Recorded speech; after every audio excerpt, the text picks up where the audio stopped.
Bab kedua, di atas 21. Di sebuah rumah yang menyerupai istana itu, Halwa dan para santriwati itu digiring menuju kamar yang akan menjadi penjara mereka. Langkah mereka selalu diintimidasi dengan senjata-senjata api panjang yang disodorkan oleh para kelompok gant mafia itu. "Tunggu sebentar," ucap seorang wanita parubaya yang menghentikan langkah mereka. "Nyonya Maria!" Sapa Ethan kepada Maria.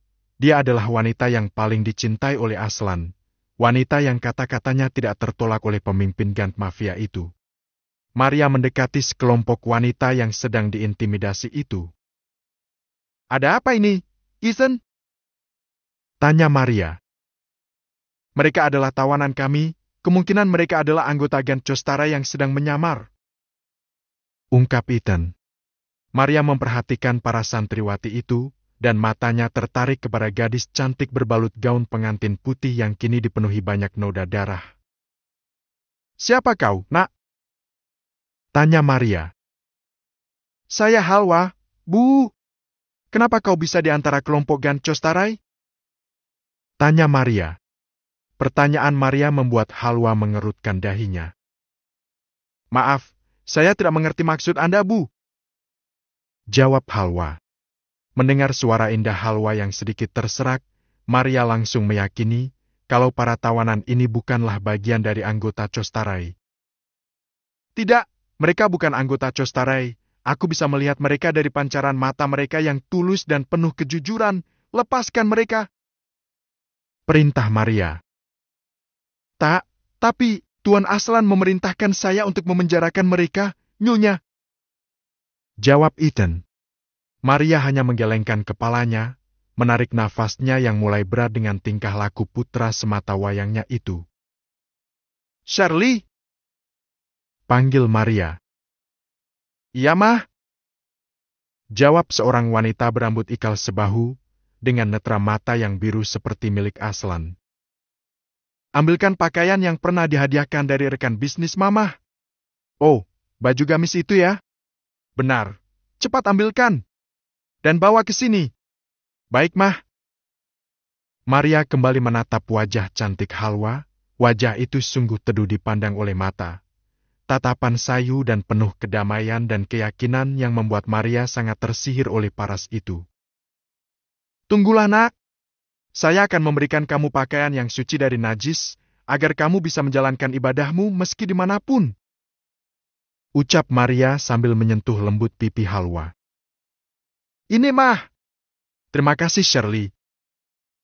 Halwa sedikit terkejut dengan ucapan yang keluar dari mulut Maria. Dia bahkan sampai tahu jika pakaian Halwa terkena najis karena noda darah manusia. "Pakailah ini, nak." "Terima kasih, Bu. Allah akan membalas semua kebaikanmu," ucap Halwa. "Amin." Maria pun pergi dari sana. "Ayo cepat masuk."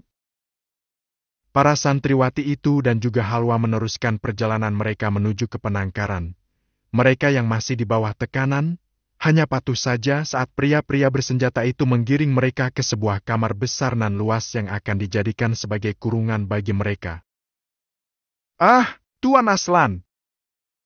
desah seorang wanita yang sedang melakukan permainan panas dengan Aslan. Tubuh wanita itu menggelinjang dan menggeliat.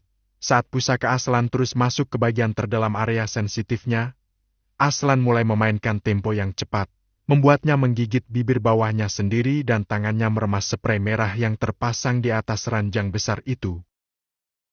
"Cukup, berhentilah Tuan. Saya sakit," keluh wanita itu.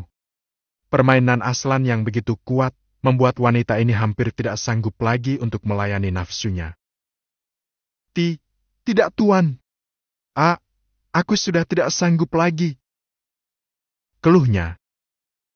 "Aku belum puas dengan permainanku. Kenapa kau sangat payah? Kau bahkan tidak mampu mengimbangi permainanku yang baru berjalan 15 menit ini," ucap Aslan dengan kesal. MPPH, tolong Tuan, aku bisa mati kalau begini.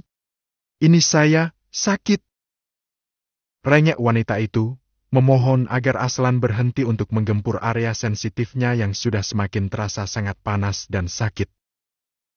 Dasar payah! Pergilah!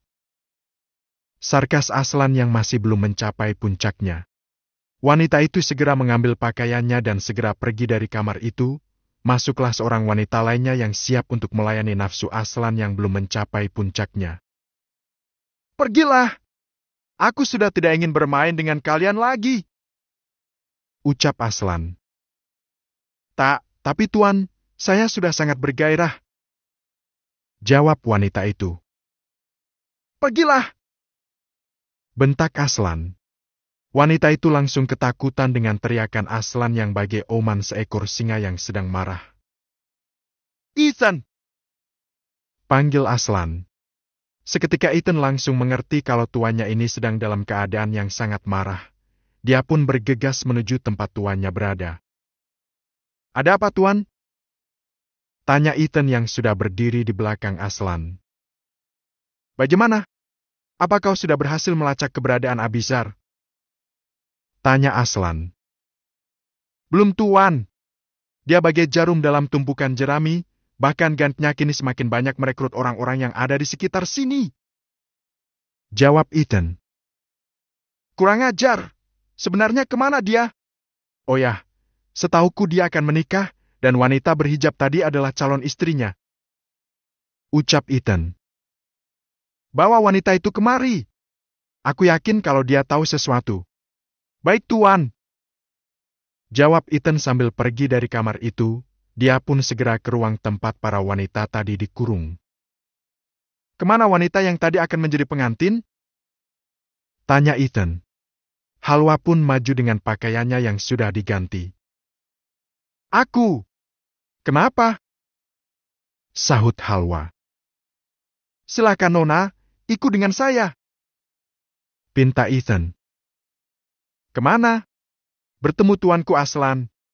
Aku menolak. Jawab Halwa. Kalau begitu saya tidak bisa menjamin kepala mereka akan menjadi gantinya. Ancam Ethan. Beberapa anak buahnya kembali menyodorkan senapan ke arah para santriwatinya. Sungguh pengecut kalian, menggunakan senjata untuk memaksa kami.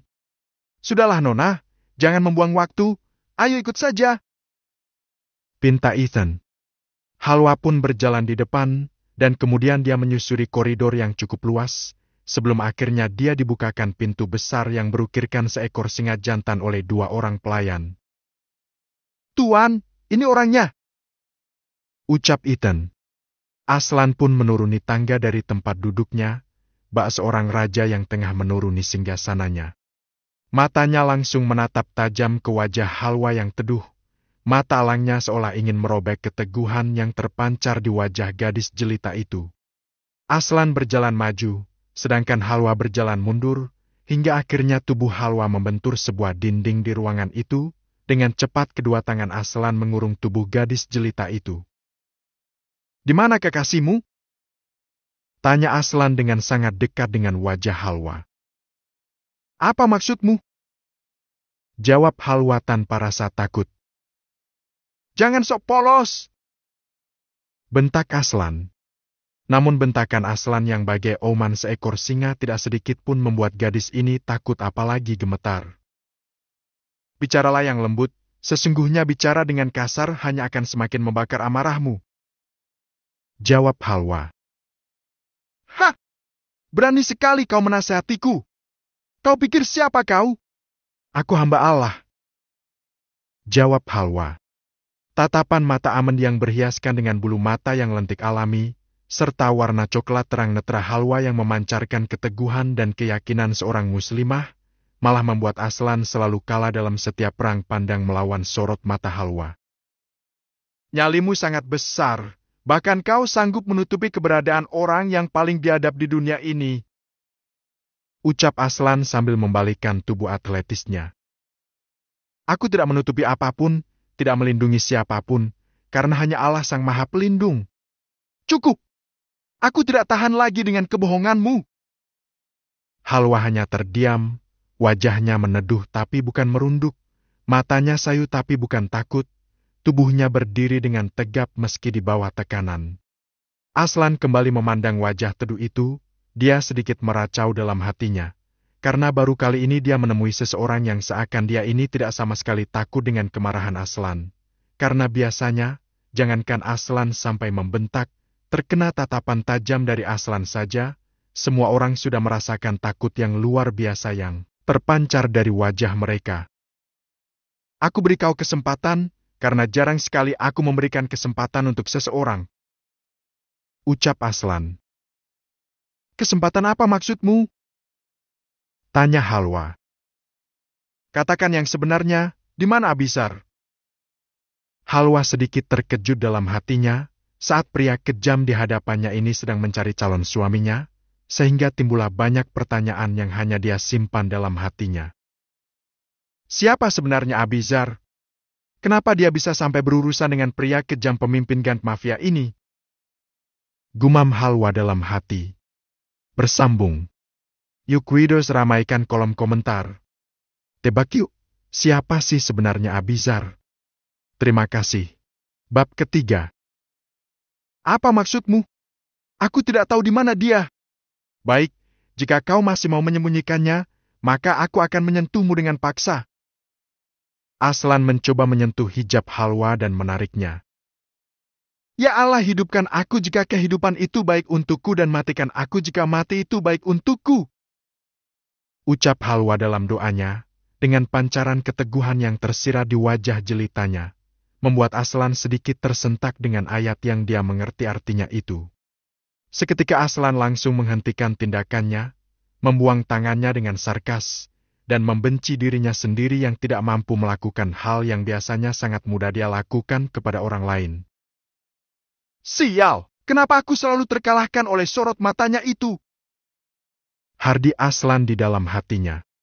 Sementara Halwa hanya terdiam, di hatinya terpenuhi oleh keyakinan kalau dirinya selalu dilindungi oleh Tuhannya, sehingga keyakinan yang kuat itu memancarkan energi, yang seakan membuat seorang Aslan tertunduk tanpa dia sadari. Janganlah kamu membenci secara berlebihan, karena bisa jadi sesuatu yang kamu benci sebenarnya baik bagimu, dan yang kamu sukai, sesungguhnya yang buruk bagimu. Ucap Halwa. Hentikan semua dalilmu itu. Aku muak. Hardik Aslan. Tiba-tiba Aslan terdiam dan menghadap ke belakang. Matanya sebenarnya melirik sedikit kepada Halwa. Terlihat sedikit wajah jelita itu yang membuat Aslan kembali membenci dirinya saat tidak mampu melakukan hal dia inginkan. Baiklah, Nona yang memiliki keyakinan yang besar. Aku menantangmu untuk meyakinkan anak buahku akan keyakinanmu yang besar itu. Sampaikan keyakinanmu melalui lagu dan musik, ya. Kebetulan aku sedang sedikit bosan. Bagaimana jika kau menyanyikan sebuah lagu untuk kami? Aslan menatap tajam ke arah Halwa. Dia yakin wanita di hadapannya ini tidak mungkin memenuhi permintaan yang dia ajukan. Baiklah, aku bersedia. Ucap Halwa dengan penuh keyakinan. Persetujuan Halwa sontak membuat Aslan sedikit terkejut dengan persetujuan itu. HHM, nyalimu sungguh besar. Ejek Aslan. Tapi dengan satu syarat. Sambung Halwa. Hahaha, jangan mimpi aku akan melepaskan kalian. Ucap Aslan dengan nada meremehkan. Aku tidak minta persyaratan itu. Jawab Halwa. Apa? Lalu apa yang kau inginkan? Aslan kembali berseteru dengan hatinya karena mendengar jawaban Halwa. Apa yang dia inginkan? Sungguh manusia macam apa dia itu? Gumam Aslan dalam hatinya. Aku meminta agar kami dibiarkan ibadah walau dalam tawananmu. Sambung Halwa. Tidak bisa dipercaya, dia bahkan hanya meminta diizinkan untuk beribadah. Aslan kembali membatin. Baik, aku setuju. Jawab Aslan. Tiba-tiba bibir ranum Halwa melengkung, memancarkan senyuman yang sangat indah menghiasi wajah cantiknya yang teduh itu. Sesaat membuat Aslan menelan salivanya dengan berat, baru kali ini Aslan terkagum dengan senyuman seorang wanita. Terima kasih Tuan. Sambung Halwa sambil berlalu pergi dari kamar itu. Aslan hanya membiarkan saja kepergian Halwa. Dia masih terpaku di sana, di atas singgasananya. "Tuan!" panggil Ethan yang tiba-tiba saja memecah lamunan Aslan. "Hah, iya, Ethan, kumpulkan para tahanan di ruang tengah. Kita akan menyaksikan sebuah pertunjukan yang menarik," ucap Aslan sambil masuk ke dalam kamar mandinya. "Siap, Tuan." Di bawah guyuran air shower yang mengalir, entah kenapa, Aslan masih memikirkan senyuman itu, senyuman yang pertama kalinya mampu menggetarkan hatinya, senyuman yang pertama kalinya membuat dia terus teringat akan keindahan itu. "Apa yang kupikirkan ini? Ini sangat menjijikkan," gumam Aslan yang kini mengingat Halwa yang berkeliaran di otaknya. Hingga tiba saat semua tahanan termasuk Halwa dikumpulkan di ruang tengah rumah yang megah itu. Mereka dikumpulkan karena dipaksa untuk menampilkan sebuah pertunjukan, sebuah nyanyian. "Kita akan melantunkan lagu yang bisa mengetuk hati mereka akan kebesaran Allah. Lagu yang dilantunkan oleh seniman kita sambil berdakwah," pinta Halwa kepada para santrinya. "Kami paham Ustadzah. Kami akan mengiringi Ustadzah dalam lagu ini. Terima kasih, bersiaplah. Aslan!" panggil Maria. "Mami? Kenapa Mami tiba-tiba masuk?" tanya Aslan. "Ada apa ini? Kenapa mereka dikumpulkan di ruangan ini?" tanya Maria. "Aslan ingin mempersembahkan sebuah pertunjukan, Mam. Jika mereka berhasil menghibur, maka aku akan membiarkan mereka hidup. Tapi jika mereka gagal, para anak buahku sudah siap dengan tembakan mereka," jawab Aslan dengan entengnya. "Bebaskan mereka. Mereka bukan tahananmu," perintah Maria. "Tidak, Mam. Mereka adalah anggota Costarai," ucap Aslan dengan penuh rasa kesal. "Ibu, biarlah kami mencoba menyelamatkan diri kami sendiri. Jangan ada pertengkaran antara ibu dan anak," ucap Halwa melerai perdebatan Aslan dan Maria. "Hatimu sangat baik, Nak. Maafkan putraku ini." Dengan sangat lembut Maria menyentuh pipi Halwa yang mulus. Halwa memegang tangan Maria dan mengajaknya duduk di pinggir ruangan itu. "Duduklah, Bu. Biarkan saya memperjuangkan kemanusiaan saya sendiri," ucap Halwa. Maria menatap penuh kagum pada netra coklat Halwa yang terang. "Ibu percaya kepadamu, Nak," ucap Maria. Kemudian Halwa kembali ke tengah ruangan dan berkumpul dengan para santriwatinya. Halwa mengambil alat musik jenis gambus, mulai memetiknya perlahan, terdengar suara alunan musik memulai nyanyian yang berirama, suara tarikan lembut mulai terdengar. Halwa dan para santriwatinya menyerukan jika seluruh alam raya bertasbih, memuja dan memuji keagungan Allah.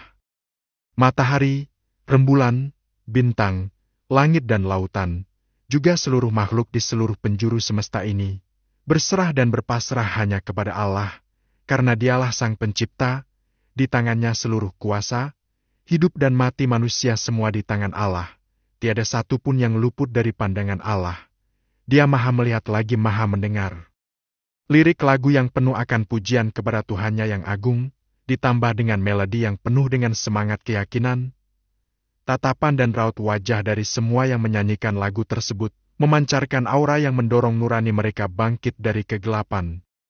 Suara petikan gambus Halwa terdengar bagai simfoni yang menggetarkan atma setiap raga yang mendengarkan. Tiba-tiba saja ada seorang anak buah Aslan yang jatuh berlutut saat lagu penuh pujian kepada Tuhannya itu terlantun. Aslan melihat anak buahnya itu menangis, seperti menangis penuh dengan penyesalan. "Kenapa dengan dia?" gumam Aslan dalam hati, tapi matanya lagi-lagi dikagetkan dengan pemandangan yang tidak biasa. Satu persatu anak buahnya menanggalkan senjata mereka, kemudian mereka berlutut dan bersujud sambil menangis penuh penyesalan. "Tembak mereka!" perintah Aslan kepada anak buahnya yang masih bertahan. Sementara Halwa yang mendengar perintah itu, dia tidak bergeming, tidak ada sedikit pun ketakutan di matanya. Dia malah kembali memetik gambusnya dengan irama yang lebih dalam. seolah irama itu mampu membangkitkan keraguan pada mereka yang memegang senjata. Tangan mereka bergetar saat mengarahkan senjata mereka ke arah Halwa dan para santriwati yang ada di tengah ruangan itu. "Tunggu apa lagi? Habisi mereka!" sarkas Aslan.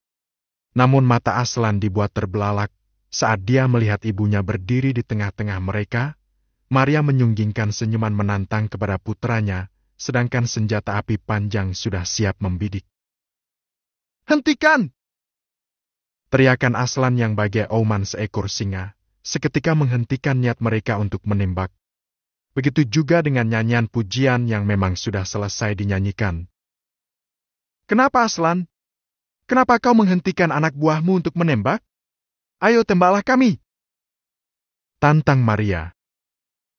"Mam?" Mata Aslan membulat saat dia mendengar ibunya menantangnya. Namun Maria tidak gentar dengan tatapan tajam putranya itu. Mereka berdua saling menatap, dan tak butuh waktu lama, Aslan langsung mengerjapkan matanya dan mengalah dari ibunya. Sedangkan dia juga melihat, hampir setengah dari anak buahnya masih bersimpuh dan menangis. Kemudian ada salah satu anak buahnya yang bangun dari persimpuhannya dan mendekat kepada Aslan. "Wahai tuanku, aku ingin bersaksi tiada Tuhan selain Allah, dan Nabi Muhammad itu utusan Allah, maka saya ingin berhenti dari dunia gelap ini," ucapnya dengan penuh keyakinan. Dor! Tiba-tiba tembakan menembus punggung pria itu, hingga tembus ke dada depannya, darah segar berceceran di lantai, dan mata pria itu terbelalak sebelum dia jatuh ke lantai di hadapan Aslan. Dia berkata untuk yang terakhir kalinya, "La ilaha illallah." Kemudian anak buah Aslan itu jatuh ke lantai bersimbah darah karena tembakan yang dilesatkan oleh Ethan. Melihat kejadian mengerikan itu, Halwa berjalan mendekati mayat pria itu yang masih terbuka matanya, sambil berkata, "Sesungguhnya, siapapun yang menyebut nama Allah menjelang mautnya, maka surga adalah tempatnya." Halwa sambil menutup mata pria itu. "Siapa lagi yang mau bertaubat? Biar aku antar kalian menemui Tuhan kalian," teriak Ethan. Mendengar ucapan Halwa, maka beberapa orang anak buah Aslan yang ada di ruangan itu maju ke depan. Hampir 75% dari mereka maju ke depan untuk menyatakan mereka ingin bertaubat. "Kami bersaksi, tiada Tuhan selain Allah dan Nabi Muhammad utusan Allah," ucap mereka secara bergantian. Melihat sebagian besar anak buahnya yang ada di ruangan itu menyatakan taubat, hati Aslan sebenarnya bergetar. Dia melirik ke arah Halwa tanpa ingin diketahui siapapun. "Luar biasa wanita ini. Bahkan dia mampu merubah banyak orang hanya dengan sebuah lagu," gumam Aslan dalam hati. "Siapkan tembakan. Habisi mereka," perintah Ethan. Mereka semua yang sudah menyatakan ingin bertaubat menutup mata mereka dan siap menghadapi kematian.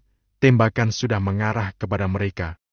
Namun tiba-tiba, Maria kembali berada di barisan terdepan. "Hentikan!" teriak Aslan saat melihat ibunya ada di antara orang-orang itu. "Nyonya Maria, apa yang Anda lakukan?" tanya Ethan. "Mami, pergilah dari sana," perintah Aslan.